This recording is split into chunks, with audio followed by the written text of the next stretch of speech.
trong nó có tí nữa tao nó chỉ cũng lòng tham mình chỉ cho cái chơi trò đó bé cho tụi rồi xử lý bé cho cái tim mong nó chỉ cũng bỏ môn đó tụi nó chỉ lòng một hai cho cái chơi cho đó sổ cho nên cho nhẹ nó chỉ cho cũng mất sáng là tụi khen xin nó giờ cũng bỏ nhớ đi bé cho cái tim mong nó chỉ cũng chỉ rồi lòng nó lại tiền cao chỉ là lòng tối tụi bé nó cái tí nữa bữa sau có bé ở cái tim mong này bé ở tí dòng suy đu một đã chỉ lò bé ở tí dòng suy hải xứ mà chỉ bé theo lịch chỉ chung một tên mệnh nè rồi đấy cũng bỏ mà nhất là họ YouTube nó chỉ cũng bỏ mua cho lòng một suy giá suy chế cho YouTube nó đau cần gọi đi vì thì bé đi nó mà thứ chỉ thường sai thế nó cái tin nữa ngoài đó bé số tụ cái tin mong giờ xử lý nhớ đi bé cho là mua là tê so sức chúa cho là một phố đầu đi mà chỉ tên nó là thứ chỉ số trong phố thế nó cái tin nữa đó khỏi tê cho bé mới cho là phố đến ta chỉ trong đi và bé ổn lia số bé hải nền đó đã cọ xứ nên nữa thì cú lòng hải ở bên lò chơi rồi đó bên số tụ hải cho cái ship ba lô hải cho cái chơi rồi đó cho nên cho nhẹ lô mà họ cho nên là một ba sai kia thắp pin rồi thắp sầu sẽ họ bỏ một cái giá ba đầu bên số tụ rồi họ thì họ chỉ mua lò họ bên mà để ship ba kia quân tranh tàu thì mong cái giá ba đầu bên số tụ tiếc thế xíu thì bên mong hải bên đó YouTube nó mà tới rồi nên mua lên tàu chỉ cho phải mua mấy chuyện nhẹ đi hai nó có tin à họ mua được chỉ cho phải mua nó chỉ là cái nhẹ đi hai tiếc nên đó nó chỉ những mua cho chỉ nhẹ những mua cho nhẹ thế nào màu đây là nó chỉ có lòng chơi rồi mình chỉ cho bé cho mua mình chỉ sợ sự chúa dọn trở lại cũng bỏ nữa chỉ họ cũng hay là chỉ có chỉ mua cho lọt cho được cũng xong vì thì họ yêu thu cho trai nó mình chỉ có mua được tụi đi nữa giờ thì có một thọ tôm tới cho trai rồi lên tư lò giờ có mua là lý đầy đua là chỉ lấy họ đã chỉ cho là cho được có xong mà chỉ có trong yêu thu nào yêu chỉ trâu cao thiếu gì mấy chỉ bù có cứ nhia ấy nè trở lại cũng tư bỏ tàu họ chỉ cũng một tem mấy thế này rồi chỉ có biết số tụ to lên đó xử lý cũng khi mình chỉ cho biết số tụ này rồi xử lý cũng tư tàu là một mỗi tụ cứ ti tư chỉ hay để nhót đeo giờ nhót kiểu bé có đi lúc sáng ok giờ này nó xin chi cũng muốn để ra câu cho là cho là cũng trong sức chỉ你用学照顾照的有土地造血呢，有土啊的人工的都到从当地了，我讲过我这了照的呢种都啥到了，我这或者啥的不什么出到那样，或者我开照给有土没拿走，反正呢拿了少，那就我开照到比较了，我们把这抽着呢，这里不包。lần đầu bây giờ cũng tìm mong chỉ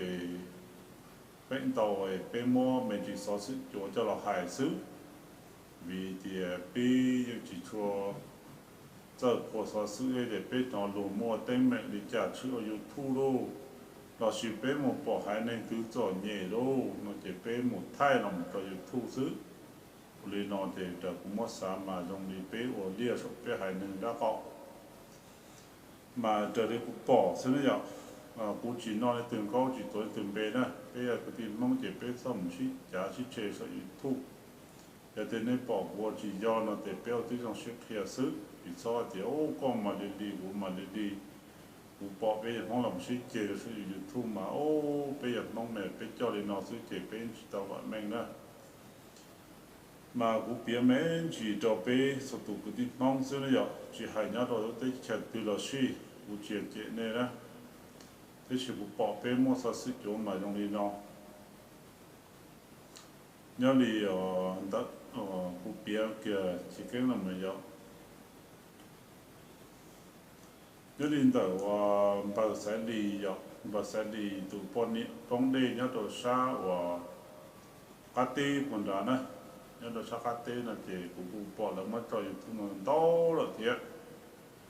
cụ bỏ mất rồi thu ngân to thiết chỉ bé cho lên nó là cụ trồng thế mà nhân đất bé xã cho cái chuyện bé cho lên đó thì cái cho trồng thiếu họ cũng họ bỏ cái con gì bỏ nhớ lên đó tụ tu tông số vậy rồi tông thọ ya họ chỉ tông thọ nè tông thọ này vậy rồi tu hùng cao nhớ rồi sa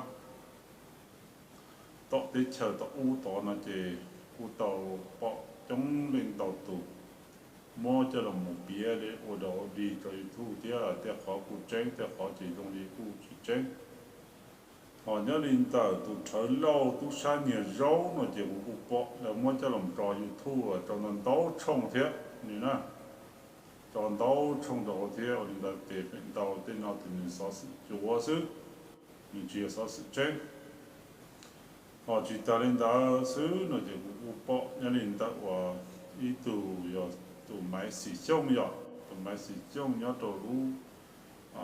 rồi lông lắc sản lượng nhiều phía sông má nó chỉ cụ bỏ là mất chọn lần tàu rồi thôi mình thu thế ý ra cụ chọn cho video ý ra là cụ thay để đua sư, giờ họ nói cũng chỉ để cái số tụ nó cái gì nữa, bây cái gì mong chỉ bây tụ chỉ thôi tụ tới giờ bây cho nên nó để trong đi ở đi bắt ta cũng hay đó, trong đi bây một thay đua tên đó giờ là cho thu sư tiền đi chơi trong thế nữa, giờ thì cũng hay họ chỉ do nó để bây mà chỉ kia sư, bây chỉ xong một chỉ tự trả ông cao ông bù nhớ sử dụng thu, cũng bỏ đó tung mà có ý ra ta của ý ra mà lòng bé phăng sĩ tự trả sử dụng thu giữ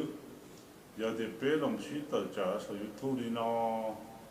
thiếu ở bé lòng muốn bé hai nên ở lia sau đó cậu đi nó chỉ lòng đi tôi chỉ cho rồng thế đó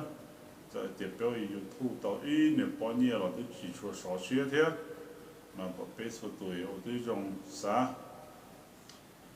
nên giờ họ là chỉ có lòng hai chỗ chơi nên nó bé số tuổi xứ cụ yêu chỉ nói từng có chỉ tối từng bề nữa, cụ hay cho số có số cho số này tự nhiên để hòm long, họ chỉ nhớ lòng sai lệch ra, họ trở đi cụ bỏ gì mà xử lý bế bỏ cho mong trầu cái trò nhẹ vậy, bế bỏ cho mong trầu cái trò nhẹ nó chỉ bế cụ hay chỉ một tấc chú ý họ bế thêm một đầu lỗ một tấc số lô một thỏi nhẹ ba lô thì nó mà cụ họ tụi nên cụ họ chỉ cho nhẹ thỏi nhẹ thì nó đã cụ tụi nên cái giờ cụ trâu trò nhẹ đó cũng chỉ cho nhẹ thọ nhẹ đi nó mà chưa sáng nhớ đi sau nhớ đi chọn trường và chữ là cũng dạng cầu giờ nhớ đi thọ mua tê cảnh thắt chạm mua tê bờ là từ cụ trâu cái trò nhẹ là chỉ bế cụ chỉ là chỉ mùi xí tờ chú ý là có uốn tàu mù đọt thắt tê tê mạnh xí ở từ đầu đến cuối rồi đi chả nó chỉ bế cụ chỉ lòng hải đến tới thiết bé cũng muốn mình chỉ nhia một vỏ có mua thì đồ cũng chỉ thay đó đó chỉ tụt trâu cho nhẹ rồi bé muốn nhia đồ tiểu này bé không hay nhia chia nó chỉ muốn nhia một vỏ có mua thì chỉ chia là vậy nó chỉ chia là nó chỉ nó trở thì trâu cái cho nhẹ bỏ từ lần chia đi ôi xia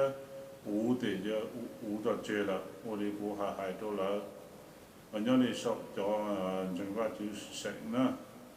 ôi đi ủ hay đâu là giờ thì là mỗi bao nhiêu tôi nói nên nó cũng bị chữ sẽ giờ cũng chỉ là thì hay nên từ nó từ có từ bên đó nhớ đi cho chúng ta chữ trâu cái chỉ chọn nó thì cũng hay là nó nên nhớ đi nên trâu bông tê là xí nên trâu bông và bông chế bị chữ linh đó này giờ thì thằng nó thì xử lý cho cái tí chỉ tông chúng ta chữ thì là cua thì cho chúng ta chữ thì là chỉ bút tê là uo đó mà chỉ mới ra chỉ cho thì cụ trồng cái chọn nhẹ đi nó mà chỉ mò cái tủ thì cụ tàu thọ nhẹ một ba giờ đó là cụ hai đôi lại thì nên tàu ít bao nhiêu mà cụ hai đôi nên đó giờ thì nên trồng tới mình thì họ cái chỉ là giờ nên bông liệt tế là muốn nhiều tôi nên chỉ nhóc tới giữ xứ nên chỉ hành tế tới mình là để cho nhiều nó cả chuyện tế cho nhiên nó giờ thì có tàu ít ở buổi chiều nó có phải muốn chơi ít khó liệt tới vô kia cả tàu giờ thì có tàu ít ở buổi chiều đấy có chỉ đi nhau tư chứ có phải mất khó nhiên là xí ta được nó thì có cờ chết ra có cờ giỏi nhẹ xứ vì thế nhiên tiền nó thế nhiên là mua tỷ giá lên đi nhu cụ thể hai đi tới cho con dư để đó cụ rồi lùa xứ giờ thì có bây giờ thì mong rồi quý dân có lên đó hay cho bây giờ là một thật thọ nhẹ ba rồi cho nên cho bây giờ nhẹ lô là chỉ ba rồi cho ba rồi cho nên họ cho cái con chùa lô mà hành đâu nó thì bây giờ một ba đó chú ý giờ bây giờ một ba chú ý ô li nó cho bây giờ nhẹ một sinh tư ô li nó khó tới mình giờ đã chỉ nó thì bây giờ mình chỉ sẽ lại bây giờ châu thì tụ bao quần đó ya từ lò bên rồi quần đó một tàu thì tới mẹ sẽ giờ bị đi cha từ đầu đến cuối trong đi cha nó thì phụ sa thì bé mua đi nằm nhảy khỏi trong đua hay là thì bé không một nhớ trâu ít con đó bé không một thọ nhia là một ba xứ nó mà phụ sa thì thầu nó xí cho nhia nó ta đấy à bé thọ nhia ba là những tàu nữa xử lý thì nó chỉ mua món nọ xứ nó chỉ bé thọ nhia ba rồi nên đó xí hở nên trong cái giờ này chỉ món nọ nó còn những họ tàu nhia là một yếu món nọ in tù nó thì khu rong thiết giờ thế thì nên trâu cái giờ này là sau cái ổn định lần ta ấy giờ đi cái chuyện nhân dân nó chỉ có nó chỉ bây giờ của thịt mong giờ thì lại từ một cái lú rồi chỉ lại từ mua đồng xe lú chùa cho nó chỉ có sao thì bé muốn cho rồi chỉ tờ số chỉ sẽ là tổ chú ý thế để tới mình có đi cha ô đi chầu chỉ lúc xưa vì đi cha nó mà bây giờ tổng cho hai tới nó mà cũng bỏ mà giờ trơn đó cũng tụ chùa nó xa thế nhở bây giờ tụ chùa nó chỉ có hai đi tụ chùa thế nè rồi đi cũng xa nó mà mù sạch nó thì trong đó giờ thì biết họ mua nhiều mù xứ mà sợ nhiều là thì của ta cũng phải tàn đó nhiều cá chín tế nó nhiều mà nó mua tỷ giá đi nhu nó thì có bây giờ cái thịt mong này bây giờ chính pháp cần cầu độ khó nó hay cho nên trồng cái chỗ nhẹ xí đó nhớ đi tây dạ cái chỉ nhân dân là chỉ mua tới mẹ nó chỉ mà bây tổng là chỉ tự xua xứ mà bây chỉ cho thì ô dùng một thằng nhiều ô nó ba rồi thì cho tao cơ những chỗ nhẹ xứ rồi đi cũng bỏ vào nhớ lên đó tụ trời lo tụ sang nhiều rau nó chỉ thở chỉ là cũng hay một chờ trâu cơn cầu đi thì chỉ tạo cá nào lò trong đi nó cú chơi cho nhẹ cho cú chỉ mua vào chỉ mua chơi nhau theo nên đó nó chỉ có bây giờ cái tìm mong chỉ bây bỏ lên từ cho nhẹ là tụ chỉ lúc thua là chơi tụ lúc thua là thì có khó ba là thì bây giờ thì một ba y ba là chỉ y đát rồi nhiều thứ trên thì bây ba ta là thì bên rồi là gì chú ý tất xua ở hải mình tê tới mẹ nó giờ cái sĩ ba mấy ba thì nó muốn nó thì cũng sao thì bây giờ cái tìm mong trâu rồi nhé còn nên thế thì tàu lúc này họ xem mình gì nữa mà còn là thì cô lòng một hai đứa lú thì nó xứ giờ thì có hai có thứ chỉ hậu nó chỉ nên son tới tuần bình lúa giờ son tới tuần bình lúa hay thì ô thì lâu là chỉ cứ là chỉ 9 giờ là chỉ lo có hai đứa nó mà chỉ hậu là thì để cho thọ cho hành gì nó thì cũng mà đi lòng nữa mà bây chỉ cho thì ô tụi nó hai đứa nó chỉ hụ nó thì bây giờ có một tờ trả lô lên đó mà một sai thì còn nó chỉ trong rồi đi cũng bỏ nhau YouTube xí nữa bây giờ mong cái thứ như YouTube nó thì bây giờ cũng là có là thứ này chuyển tế rồi thọ xong áp phá cổ chỉ lò mù nó xứ rồi áp phá cổ chỉ cổ plon rồi hậu thì bây mong chỉ một số tông trong nó bây giờ thì là số tông bát phí rồi đi xứ nó để chỉ mới YouTube nữa mà bây mong là có bạn mình nó xứ thì sao bây một cái xí lú cái xí ba y lệnh của chỉ học y lệnh là bây giờ trong xí hải xứ bây chỉ cho thì ô bây giờ lòng xí tự cha số YouTube rồi nó mà nó chỉ trong rồi được cũng bỏ nó tao nhớ cho họ YouTube nó thì nhớ đi là bị chữ này rồi bị chữ trong đi của hải nên là chỉ nó là của hải này chỉ hủ nè nó thì nên chỉ mua của họ bị gieo nó cho mù chia sẻ thì nên mới cho tròn đó ít xa vậy nên mới tròn đó ít xa nó thì nên nhói ít khó nó hại thế thì nên ổn định đó thì cũng khéo nên na mua tế mèn còn có sử YouTube này na thì có liên nó thì bị thì chọc chạy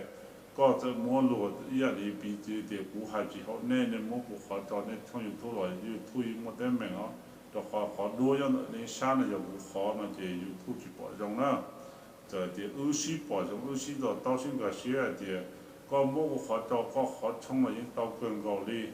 อีอะไรก็ต้องทำกวนนะกูตู่จู่เสียหิวนอนละเดี๋ยว到มาเดี๋ยวช่วงยูทูบจีปล่อยจงนี่ได้นะ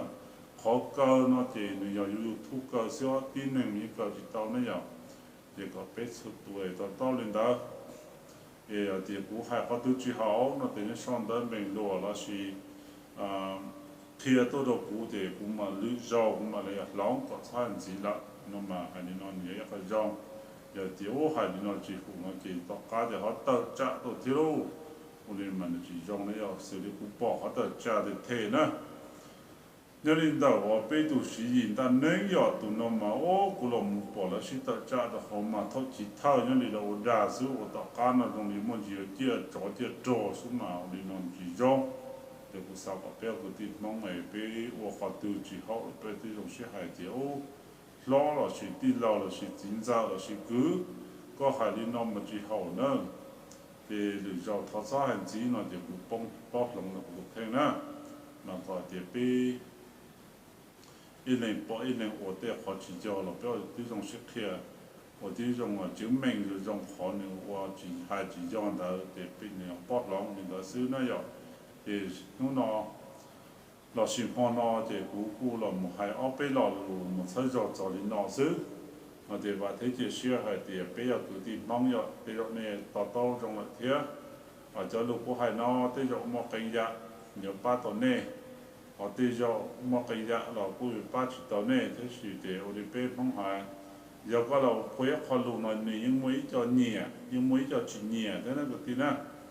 mà có nó thì cũng làm sao cho sợi nó hoàn thành nó đó nó thì cũng làm một biến mình chỉ cho đâu cái ở công ty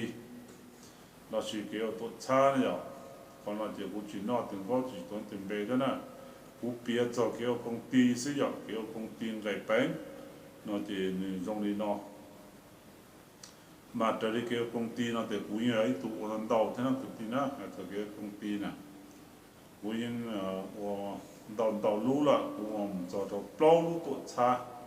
để những chỉ tàu nọ đấy đó bao lú nó để đi bóng tàu tức là nó thì cũng kia rồi nè hay cho cái công ty cái bánh nó mà những chỉ mấy lú rồi nó đỡ đi ó của tí ó cũng kia cái đầu bếp số tụ nè mấy bây giờ cụ thể mong mà một trong lãnh đạo tụi mình nó lột phò thì ô họ tỏ giờ tao nó cơn cao nó chỉ bây giờ mình ra đó sự là mua thì bây giờ nó họ bây giờ mong mà bây giờ chỉ họ từ này chỉ ăn chơi lúc xưa lúc gì bây mà bây giờ là bây giờ họ mua thì bây giờ lúc bây giờ sẽ là bây cụ thể mong nó lột hay thì ô họ nó tao nó hay nó lúc tụt xa tao nó chỉ thì cho bên nó lên đó thì bây giờ là một xã thu là chỉ một xã hội thì thực sự thì bỏ ra cuộc có được lên nó thì ô lúc nào tao lên nó thì bây giờ mình ra được bao nhiêu là mua thì nó hay cho kêu của sao công ty nè mà nó dùng lên nó xứ giờ chỉ là thì thua nữa mà trở được cuộc xã xứ được cuộc khen thế là cuộc chỉ thua tuột xa đấy mà cuộc hành được cuộc khen cho công ty thế giờ tuột xa mà những chỉ mấy giờ tao nhớ đấy của tia của kia kia được bé số tu nè những chỉ mấy giờ tao nhớ đấy của xe thì bé của giờ tuột xa thì tao nhớ tao bảo đi nó mà của xe cho nên những chỉ khứ rồi đó cho nên những chỉ khứ những chỉ mua đào ở giò đâu nên đó là xử lý cho những nhát ra đấy giờ thì ô tô sát tao nhớ tam bảo cầu đi tới nó thì cho nhá la là những chỉ mua dầu giò là thế nó thì nên nó như là cho nên mua dầu đào giò chống cần cầu đi nó mà tổ sát mà nên sai trong nó thầu lỡ phua thế và thầu lỡ sát tàu đông lúc tổ sát mình gì tổng trình cơn cầu đi ta nữa rồi thầu đó này rồi thì chỉ ta nên đã sự thầu lỡ phua họ tổ sát nó mà lỡ một thay cho nhia nhá tổ không ngân hàng rồi chỉ họ là tới chuyện như thế nên đâu tôi mà là chỉ là một cái đấy bao nhiêu thay tên là tên nó hay thì ô bé là mua công ty tao nhiên bảo đi nó đó nó sẽ đó cho nên con nông nghiệp mua lúc công ty nó chỉ bây giờ muốn cho chúa nhá tao xe nó chỉ bây giờ tao tao cho họ thì bây giờ cả đó là mua thế đâu thì nó cho cái công ty mà có bây giờ cái tiền nó ngày bây giờ chứng pha thì nó mà bây giờ chỉ bóng nhia đó cái tiền nó về bây của để bây mà mong hạ hòa nhia nhớ chỉ kế chỉ tông nhớ chờ xe thì nó mà sầu kế của công ty mình trong đi nó giờ mua chống tụ thì đó thì có mua công ty tới có bóng nhia có chỉ chơi phá có chỉ sai sửa thì có bóng nhia bây giờ thế nó này giờ trời cũng bỏ là phối cho nhớ cho họ cho công ty này giờ mà có bây giờ tụ tao tao thì đó cho cái bên ô tô xa chịu công ty sở hữu chùa là gì họ mạng xã hội nó mà bây giờ chúng ta này nó xử lý như ta chỉ nó cũng cái bên này giờ